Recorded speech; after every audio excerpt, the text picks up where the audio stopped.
Good evening, Ian Henderson with ABC News. The Premier, Daniel Andrews, has raised the stakes in his pledge to scrap the multi-billion-dollar East-West Link project. He's considering special legislation to avoid paying a hefty compensation bill to the winning consortium. For now, confidential negotiations are continuing, and the Premier won't be drawn on the likely cost to taxpayers. Francis Bell reports.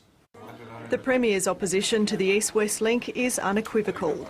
I will not break the commitments I made before November the 29th. We are not building this project. It is a dud project. That means breaking the contract with the winning consortium, East-West Connect. Before the election, Labor denied that would expose taxpayers to any compensation, let alone the $1.1 billion estimated by Treasury at the time. The contracts signed in these circumstances are not worth the paper they're written on. The contracts aren't worth the paper they're written on.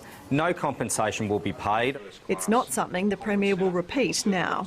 It's appropriate to refund people costs that they've been incurred. We're going to work through these issues responsibly, carefully, and again, I'm not going to run a commentary on them. Despite insisting the negotiations are confidential, he's leaving open the option of special legislation to avoid paying compensation. You asked me whether I would rule that out, and I'm not ruling that out. Others can make a judgment about messages that sends or doesn't send. The Coalition wrote the compensation clause into the contract. It now says any move to legislate against it would be disastrous and invoke sovereign risk. Daniel Andrews has a responsibility as Premier of Victoria to do what is financially right and, of course, to put in place infrastructure for our state's future. He is doing neither of those two at the moment. Even if the government does resort to special legislation, it'll require the backing of minor parties in the upper house to pass the parliament.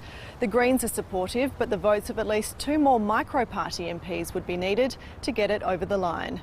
Francis Bell, ABC News, Melbourne.